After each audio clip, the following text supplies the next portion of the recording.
Përshëndetje, welcome to Inside Albania with me, Alice Taylor. This week, I'll be finding out about the Albanian language Wikipedia and the group behind it who've just celebrated their 100,000th post. I think you'll agree with me, that's quite an achievement. I'm also going to be having a gloves-off interview with former MEP and German politician Viola von Cramon. I want to know all about what she really thinks about Kosovo, Serbia and the EU. Haide Mimua. So, Viola von Cramon, an MEP, former MEP and a German politician with the Greens. She has been on Inside Albania many times. I like her because she says what she thinks. You know, she has very strong positions on Kosovo. 80% of the time they align with my own. 20% I have some issues with, but she always makes for a great guest, and I'm very happy that she's decided to come and join us today for a longer interview where I hope to delve a little bit deeper into some of the recent developments and some of the historic issues which are still plaguing relationships between Kosovo, Serbia and the EU. Viola, welcome back again to Inside Albania. Yes, thanks for having me. It's always a pleasure to be your guest. Thank you. I want to dive right into things. I mean, as ever, the situation between Kosovo and Serbia and the EU has been complicated over the last few months. But I wanted to go back over sort of a number of things that have happened, the situation as it is at the moment and what could potentially happen in the future. First of all, the first thing I want to ask you, I was reading an article on Euractiv this morning, where I also work. And it was talking about how Europe is looking to expand its sources of supply of strategic materials for the ecological transition, including lithium. We know this is essential for building batteries, and Serbia is very rich in this resource. It has an agreement with the EU for this, and a number of NGOs in Serbia have been sort of up in arms about this, saying that Serbia is not so hot on human rights standards and things like that. And when I hear about this big deal with the EU between Serbia for a mineral which is critical for the EU's sort of various plans, I can't help but think, you know, maybe some of this, what I consider appeasement from the EU towards Serbia over the last years, might be possibly to do with things like this. And I'm throwing it out there because I only read this article this morning, and I just wondered what you think about this sort of situation and this deal. Well, I mean, I do understand why the EU does not want to rely only on Chinese raw material or parts of the supply chain for innovative automotive industries. So I think there is a logic to look for own resources, own sources. And I know before the full invasion of Russia in Ukraine began, the European Union also was in negotiation with Ukraine about certain raw material partnerships, lithium, other materials. So I don't think it's unusual to look where are the sources and is there a political and economical interest to go for a deepening trade negotiation here. But in the case of Serbia, it's of course very specific. And I mean, I have been there in Jadar. I have been there at the places. I was speaking to the protesters and to those who are rightly so very critical of one, of course, the ecological situation. The second is the political situation. And of course, it is a state capturing situation in Serbia at the moment. So I wish the EU could have used the situation, which is just super keen to get this deal done, for their advantage, not just for satisfying the automotive industry, but even more so for political impact and for political weight. And here, I think they missed another opportunity. I would say if you have rule of law, if you have independent judges or independent judiciary system, if you have transparency, if you have public participation, of course, such a deal can be can be promising and can be fruitful also for countries in the Western Balkan. So why not offering something, but with a hard conditionality and nothing else? Mm-hmm. So I'm a bit afraid that there is a big deal. We will not know whether this will materialize soon. We see on the global market that the price for lithium is falling.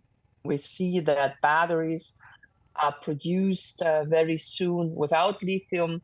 Mm-hmm. So there is this framework for the partnership, for the raw material partnership, but whether this will be ever implemented, I'm not so sure. Mm-hmm. But yes, I think it was a political mistake without any conditionality, offering such a big deal, nevertheless, to President Vučić. What about the Trepča mines in North Kosovo? Now, these mines are in a terrible state at the moment. They're not sort of properly functional, but I mean, various different sources say there are huge quantities of various different minerals and things in these mines. And I always feel that Serbia's sort of stronghold on Kosovo is not just about territory, it's about the mines as well, particularly in the north of Kosovo as well.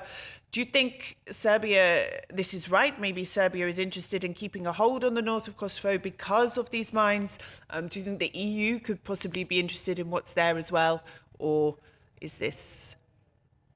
To be honest, I'm not enough informed about the value of those mines, but that Serbia is so terrible interested in the north of Kosovo, I'm not so sure. I mean, if you see the situation realistic, they're actually, or at least the people there, they feel completely abandoned. So they don't feel that Serbia does enough for them to protect. So it is also a perspective to whom you speak. I'm not so sure whether Serbia really has such a grip. Of course, they control the situation. I don't want to be misunderstood. But I think compared to the situation 10 years ago, that has completely changed. And that's why, of course, it is in our common interest to make sure whatever happens in the north is shared by all ethnicities who live in Kosovo and in the north. And so I don't know whether these Trepča mines are the real motivation to be engaged. I doubt it, but maybe I don't have all the information on hand. I wanted to ask as well, I don't think we've spoken on this topic, but the government of Kosovo's decision to ban the use of other currencies in Kosovo and to enforce the euro as the sole currency, which obviously means that the dinar can't be used. And then obviously that caused a big drama in the north as if there wasn't enough already. And, you know, we saw banks being raided and shut down and people queuing for their pensions. And I just wondered what your thoughts about this were, because I saw so many media saying, you know, Kosovo has banned the dinar, you know, and it wasn't strictly true. I mean, obviously, I think that was part of their intention, was to outlaw the use of the dinar, but they did sort of ban the use of any foreign currency. And I'm wondering, what your views on that whole situation were? Do you think Kosovo was right to take that sort of stance for its sovereignty and then just didn't implement it very well? Or are you not in favour of their move at all?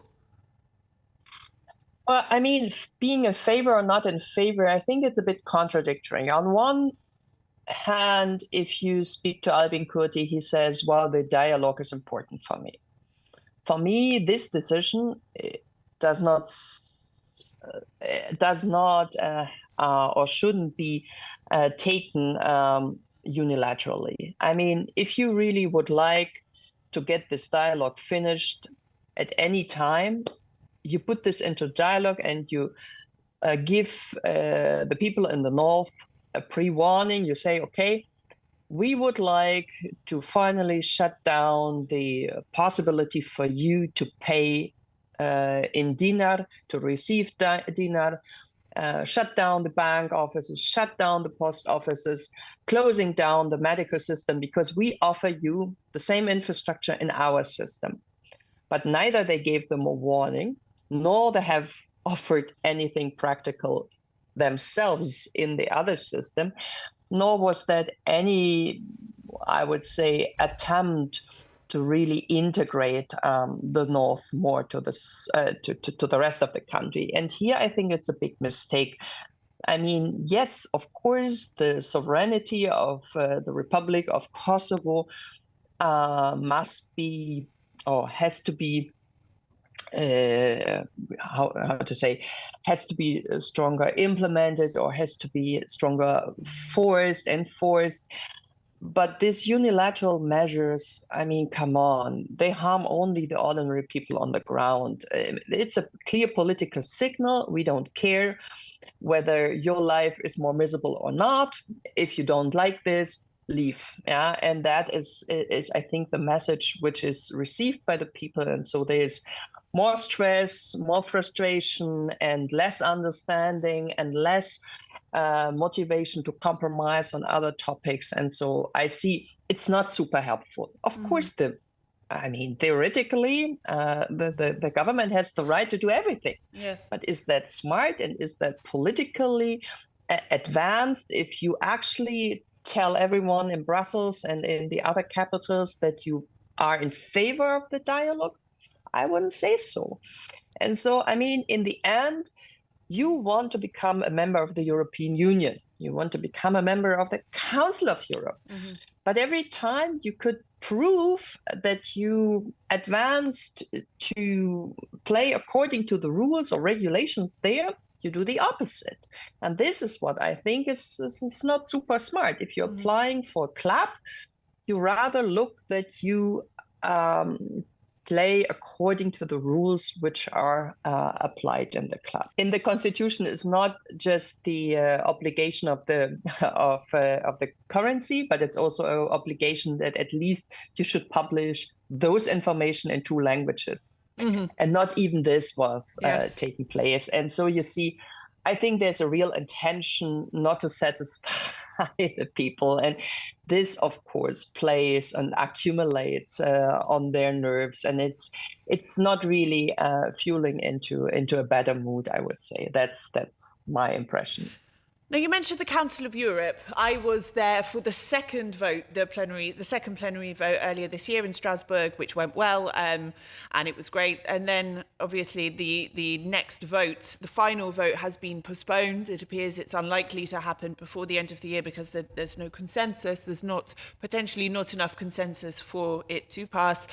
And it was really interesting because I knew, obviously, which countries would be against it, which ones would have a problem. But then I was given information from a German diplomat who told me that actually the ones who are being the most vocal at the moment, aside from Germany, Greece as well, obviously, was France and Italy.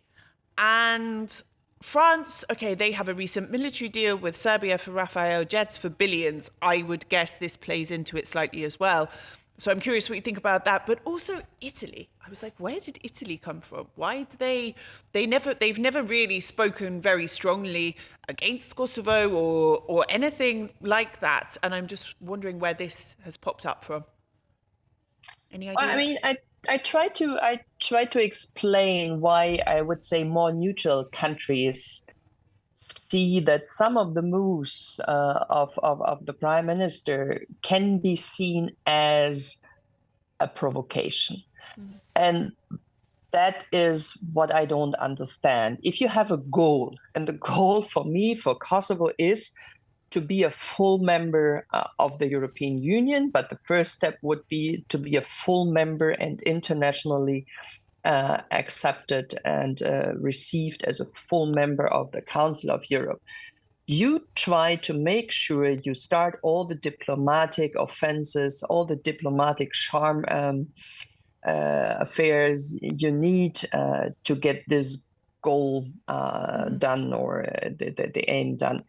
But what I then see, and of course there is a bias. There's no question, because of course the Serbian diplomats are around as well, and one can imagine that if the things in the north go worse, this is being used all the time. And if you have the Ohrid agreement and you see that one obligation is to form this community of Serbian municipalities, but you get the impression that there is no real political will to really work on that, to come up with a proposal, to take some ownership, to do something on this and to send it to the Constitutional Court. Of course, some of the member states, and Italy will be one of them, will say, well, I mean, we take a new member into the club who actually has not really proven domestically that they are adhering to let's say the conditionality or the treaties they have signed. Yes, of course, you can also say, well, on the other hand, Serbia has not even signed the Ohrid agreement. Yes. That's true, and I would say the European Union made a major mistake not forcing Vučić to sign this agreement. Absolutely right. But nevertheless, the part Kosovo could do to become closer to the EU, I think the government should do, and they haven't done this.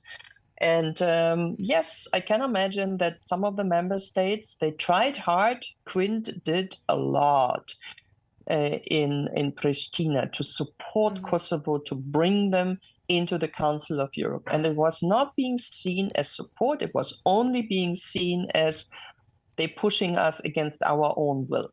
And then in the end, yes, some member states react in the way they have reacted. I don't say that I would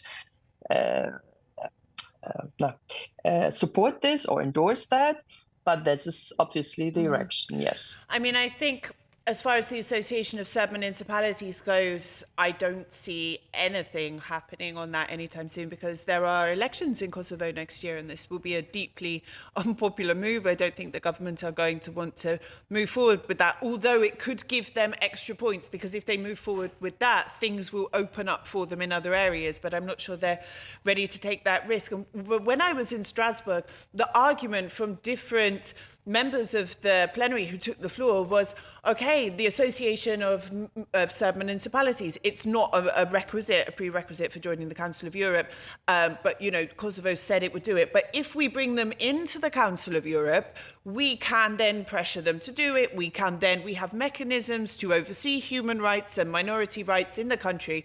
So it's like this carrot stick sort of chicken egg situation, which should come first. But yeah, I realistically, I don't think there will be any movement on this before the elections in Kosovo. Politically, I don't think it's worth it for his government, which is a shame.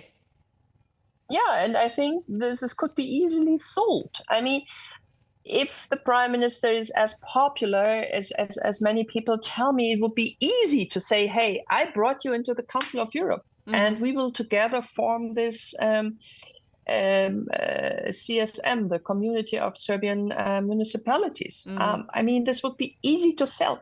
It's a risk. And then he would be in the forehand. He can even deliver on the, I would say, the political and the legal framework of this CSM.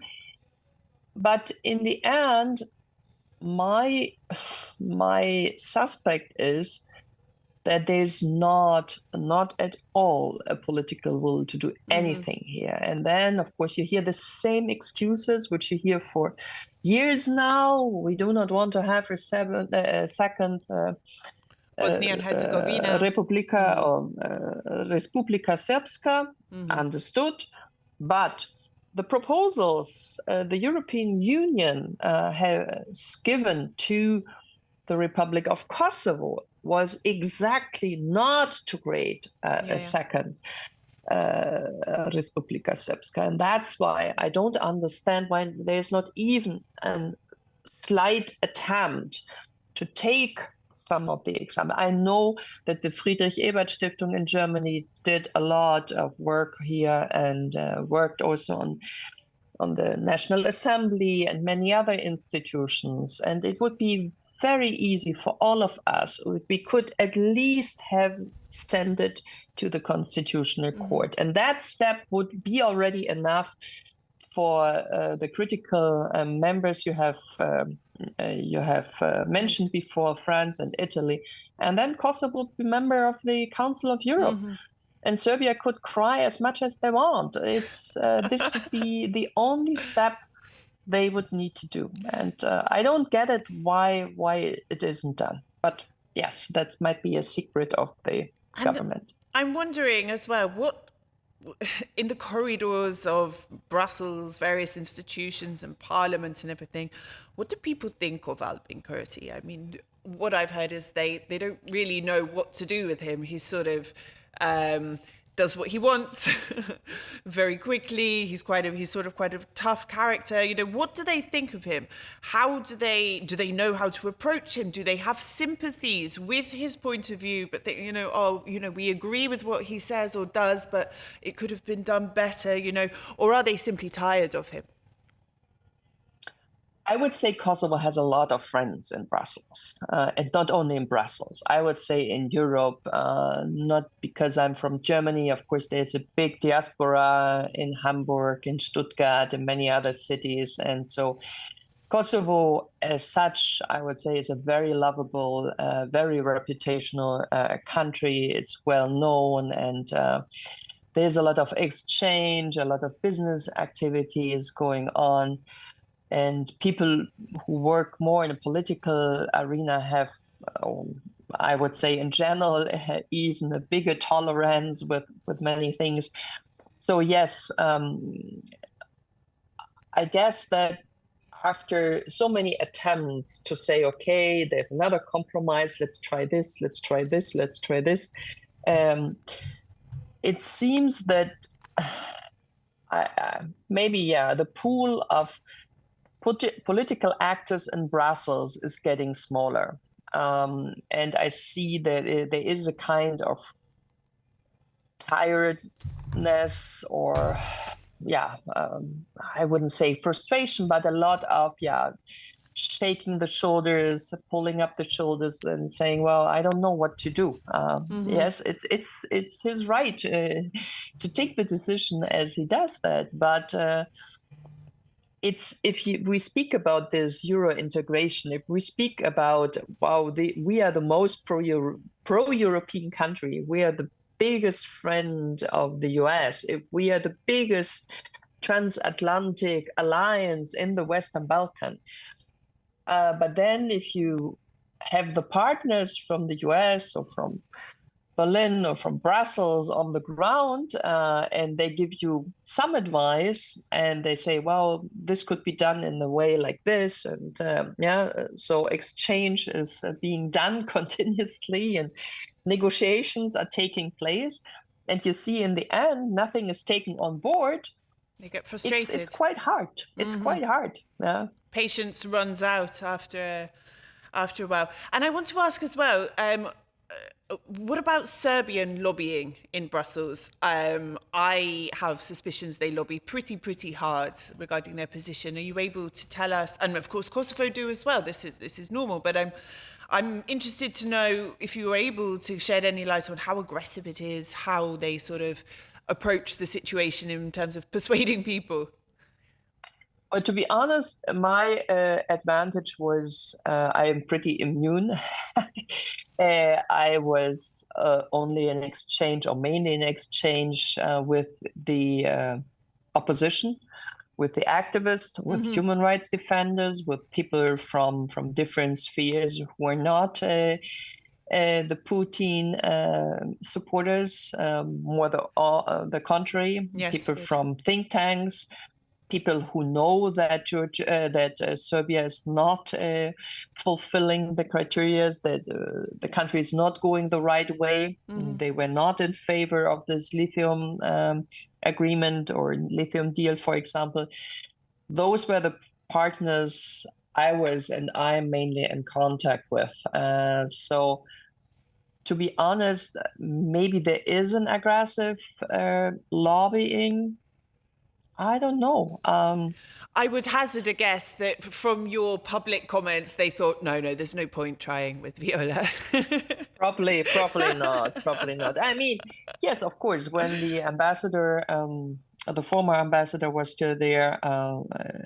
We had some chats, and she came to the public events. Everyone is welcome. She was used to see that I was not in favor of the official line of the country, Yes. so that was fair. I think that was very professional, but I was not, I would say, the target of those typical lobby groups, if there are any. Diplomatically put at the end there. Now, it's over a year since the attack in Banska, that what Kosovo calls a terrorist attack, and there's been lots of back and forth. I mean, even myself, I've been contacting Peter Stano and saying, you know, what's the outcome? Oh, we're waiting for the final report. Then I speak to the Kosovo government and they say, well, we've sent everything. We've sent every single document, piece of evidence. What more do they want, you know?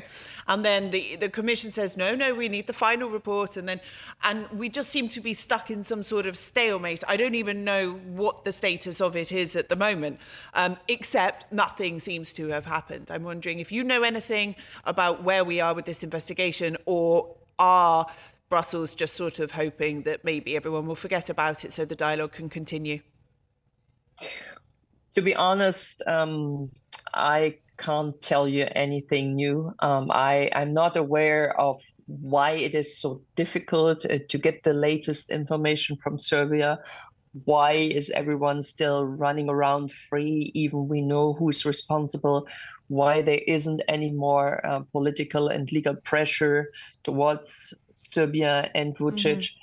I think that was, we were speaking about missed opportunities. That was definitely a very, very big missed opportunity. Yes. I think here, speaking about the measures against Kosovo, Serbia has never faced any measures, and that is absolutely unfair. And I was very vocal on this, and I think the EU could have done much more. But, you know, we spoke about the, let's say, more critical voices. I know that Germany was very much in favor of any kind of measures or some kind of fines against Serbia, but you didn't get the 2/3 majority even here. It's not just Greece or Romania or the non-recognizer.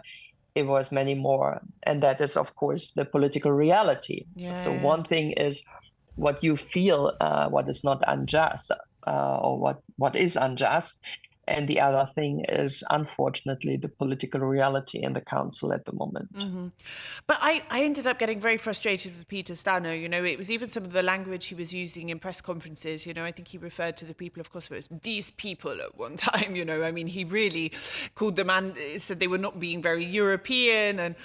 And even his responses to me, you know, like, we're waiting for a final report. Okay, but you try and ask more questions, and he doesn't want to give anything. And I came away from my interactions with him thinking, okay, I'm probably not going to bother asking you any more questions. And I kind of felt he was a bit biased. And I don't know if I'm letting sort of my emotions get the better of me there. And I'm wondering if you think, does he speak for himself? Does he speak for Borrell? Is there some bias coming out of that office? No, I think he's a professional diplomat. I mean, I don't see that he is specifically biased against Kosovo. I mean, I can be wrong. I don't know. Maybe he triggers some people, or he was triggered by you. I can't tell you. It does happen sometimes. Yeah, it's hard for me to judge this, but I mean, there will be a change soon. There will be an Estonian, hopefully, HRVP. Things might change also in the dialogue situation. Also, there will be a new rapporteur in the European Parliament. So there will be not a lot of new faces. This can be a resumption. This can be a new start. This can be a new opportunity. And I really hope that this might end up in a much smoother and a much swifter, let's say, implementation phase of the already agreement. But for this, of course, you need two sides who play constructively. Yes. Unfortunately, and this is what you are portraying, some actors in Brussels have the impression there's one playing constructively and one playing destructively. Yes. And if I were Albin Kurti, I would try to switch it around. Yes. I would give the black card back to Vučić, yes, where it belongs. I went to... And you could have done this so easily already through, yes, the last month. And yes, I mean, what can I say? I just feel sometimes, people do say that they position it like a level playing field. And I went to Jakova this summer. I went there for a festival. I took my daughter, and it's a lovely city. And I've been to other places in Kosovo, but in this city, which suffered so much during the war, and when you see with your own eyes the damage that was inflicted on that place, and you speak to people who saw their neighbors murdered or raped or were displaced, and it was like so real when you understand. And then you think, this was in my lifetime, and the people that committed these atrocities and piled up bodies in fields 4 feet high. I mean, I read testimonies, and it's horrific. These people have never faced any consequence. And people in Brussels are saying, well, you have to sit around a table and you have to do what they tell you and you have to bend over. And I kind of did feel, okay, I can see why Kosovo's digging in its heels a bit, because they've had no justice for this. They are a newly independent country, and they are probably quite rightly terrified of any repetition or opportunity to even repeat a tiny bit of what happened during that time. And I feel that some of this nuance about the brutality and the horrificness of what happened there is not even on the radar of people who are making these statements and decisions in Brussels. So that was a statement, not a question. But I just wondered what you think as well. Of course, I also went to some of the places and spoke to the widows, talked to those who went through this horrible times. And you're absolutely right. It's not a long time ago. It's actually like this.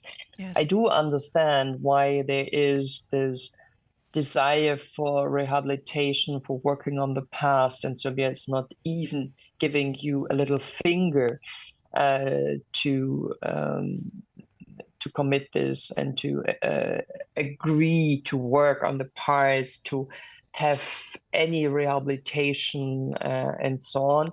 And of course, here I absolutely understand the frustration and the stubbornness of Kosovo.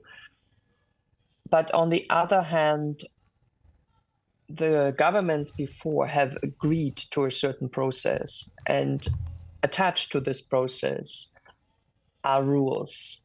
And if you agreed, and if you signed treaties, and if you agreed to go within a certain, I would say, procedure to enter this game, you cannot expect that the press speaker of Borrell considers every time he speaks to your prime minister, he speaks about Kosovo, about the atrocities of 1999. This is simply impossible. So I think this is a different level or different layer. Yes, but we have to put much more pressure on Serbia to acknowledge what they have done, to work on the parts, to make sure that there is a sustainable peace in the near future, and so on, and so that also ordinary people in Serbia understand what was actually happening in Kosovo and so on. And here, of course, we are far away from this phase. But does that mean that on the political level, every time you speak to Serbia and Kosovo, this should be the subtitle? I think this is super difficult. I think here we need, nevertheless, a certain extent of pragmatism, flexibility, so that the country can move on. And if you have the interest of your country in your mind, I think you're obliged to be a bit, I mean, yes, the war criminals, we need to go after them. We have to have a better judiciary here, and some things happen, but not enough. But on the other hand, I would say when it comes to this dialogue, this cannot be a precondition of everything. Viola, thank you very much. As always, it was a pleasure to discuss this with you. I'm happy we had longer to talk this time, and I'm sure you will be back with me again. Okay, thank you so much, Thank Elise, you very and much. all the best. All the best to you. Bye-bye. So most of us use Wikipedia at some point or the other. And in fact, in my quest for learning the Albanian language, which is a very, very long and difficult quest, I often use Albanian Wikipedia to help me understand things, to help me better acquaint myself with the language. And I saw a post the other day. I saw some friends of mine are involved in the Albanian Wikimedia community. They have a group called Wikimedians, and they recently celebrated their 100,000th post, which is very exciting. So I decided to speak to Greta, who is part of Wikimedians of Albanian Language, to find out more about the initiative. Greta, welcome to Inside Albania. First of all, congratulations on your 100,000th article. That is a huge achievement. It's brilliant. But I want to know, let's start. How did this initiative start? How did your group start? Who was involved? When did it start? Why did it start? Tell me everything. Thank you so much first for your time. It's quite an achievement. The Wikimedians of Albania user group was co-founded in 2015. It was kind of almost randomly officially being recognized by Wikimedia Foundation. Actually, we were just some editors from Tirana and Pristina, or from Albania and Kosovo. And then we knew that officially the Wikimedia Foundation recognizes groups. So we applied for that and we got it. This is quite a milestone. Actually, we've been a bit nervous and a bit agitated what is going to be the 100 article when we realized that the community was editing quite actively, because a couple of weeks ago we were at this event in Turkey for Central East European countries, Wikipedians, and we realized that there were 500 articles left for us to complete the 100,000th one. So we contacted active members. We published stuff on our social media like, hey, let's make this before our 21st birthday, because on 12th of October, it's going to be Wikipedia's Albania 21st birthday from the creation. And yeah, we made it. And actually, the funny thing is that we were wondering which article would be the 1,100 one. I keep saying 10 for some reason. And it's actually a French-Chinese production movie called In the Mood for Love, which was very interesting. Thank you so much to the user that created this article. It's a very nice article and very well written, which also illustrates a bit the project expanding reach. But yeah, so I want to maybe clarify for the ones that don't know, Wikipedia doesn't have an owner. We don't own Wikipedia. Like, we are a group that actually are financed by Wikimedia Foundation to kind of facilitate between the community and the rest. So kind of the institutions, whatever organization that can help us get the resources that we need to write on Wikipedia, or actually gather active members to be more, let's say, kind of productive. So yeah, we're facilitating that. We cannot decide what goes in or out of Wikipedia. Of course, before being part of the group, I'm also a user on my own free time. Like, that has nothing to do with the group. But yeah, like we help to improve it, but we don't decide what goes in or out.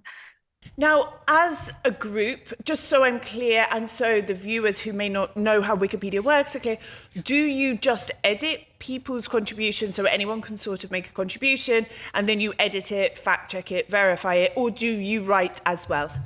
So since the group is very active, we also have staff members that help with events that we organize. So me personally, I kind of do a bit of everything. I deal with the management of the group, but also in my free time, I also edit, I control, because I've been around since over 10 years now. So I'm a controller. I also have some levels in the technical part, but also because I know how things work, I also help with training people, for example, how to edit, how to read Wikipedia, and especially how to control it and how to do the fact checking that you're saying.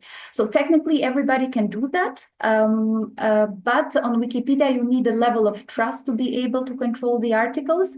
Like if you edit Wikipedia, you haven't done vandalisms, you haven't been rude to people on the discussion pages and all of that. Like you get this kind of power, and then you can edit articles, control articles.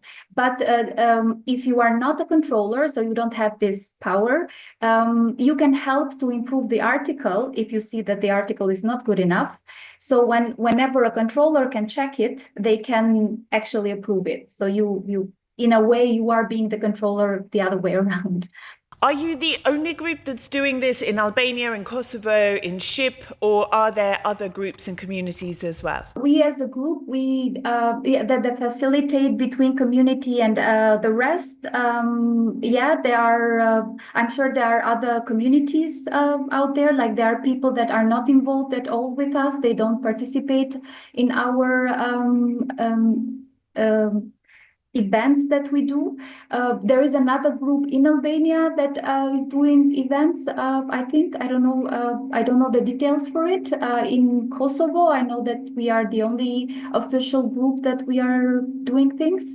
But as we said, like we try to help the community, but the community in the end, they can either participate in what we do, or they just can use the resources that we make available without getting involved with us. Like it's not the idea, it's not for them to officially be part of us, but to use what we make available. What's your motivation? I mean, it's a really cool project to be a part of, but what motivates you? Is it sort of this quest to share knowledge? Is it preserving the Albanian language? Is it ensuring there's correct information out there, sort of preventing misinformation, the facilitation of the sharing of knowledge? What motivates you? Yeah, that's a very good question. If you say me personally, yeah, that's the main thing. Like you can see the impact that you do just by writing one article, and of course, we're taking so much from the internet or from Wikipedia in this case. So giving back, it's also nice, and saving your knowledge somewhere that is accessible for everyone is good. Like this is just like any kind of volunteer work. So, but in the end, you have your work kind of there all the time, and everybody can use your knowledge for the things that they need. And of course, I have to ask, after reaching this big milestone, what's next? Do you have any immediate goals? Are there any events? Is there anything we should be looking out for? So we have a yearly strategic plan. So we have to do this every year for especially to tell the Wikimedia Foundation what we're doing with the money that they give us. So the next thing, actually, a very a nice project that we're running right now. It's Wiki Loves Monuments, and it is a project that. It happens every year all over the world in the same time during September or October, and we're running it in October. And so whoever has photos of Albanian or Kosovo monuments, they can upload it just by going to sq.wikipedia.org. There is a banner that we have added there. And we also give prizes actually for the ones that after, like, of course, we have a jury that will go through all the pictures that qualify. And so Wiki Loves Monuments is the next cool project that we're doing. We're going to start, and then we have a couple of other workshops in general for different subjects. Like we work with schools and also with GLAM institutions to have all the open data that we can have, but also help the students to be more proactively and better to some extent at certain subjects. So yeah, this is going to be till the end of our year, and then we're going to start next year with celebrating the English Wikipedia birthday with an event that we're going to do in Tirana and Pristina. And yeah, then I think the next one would be the Wiki Gap, the events about gender gap that exists on Wikipedia, especially like articles about women biographies that are way less than men biographies, but also medical conditions that affect women that are like they're not enough or not at all on the Albanian Wikipedia. And of course, I have to ask as well, I mean, it's a big task that you undertake. You mentioned that you get outside funding to help with the work that you do. So I wonder, what obstacles do you come across with this project? Is it funding, finding new sources of revenue to support you, to grow? Is it combating misinformation, you know, people going into articles and changing things that are maybe not true? What is the biggest obstacle, the biggest challenge that you face? I would say the main challenge that we have, it's available and reliable resources, especially Albanian reliable resources. Unfortunately, we use English Wikipedia and Italian Wikipedia as a resource, which is nice to have those articles, but to write about Albanian, we should have Albanian reliable and available resources.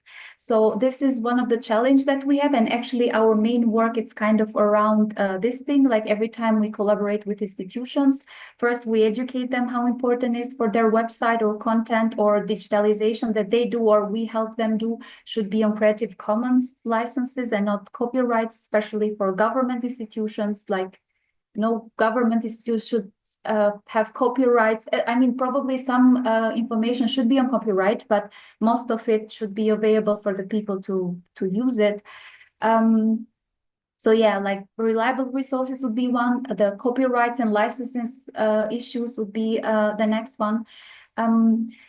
So when we organize events, apart from writing articles, getting people to write articles, it's another challenge or issue that we have. So contributors, having active long-term contributors is another issue that we're trying to solve with whatever we do all this time.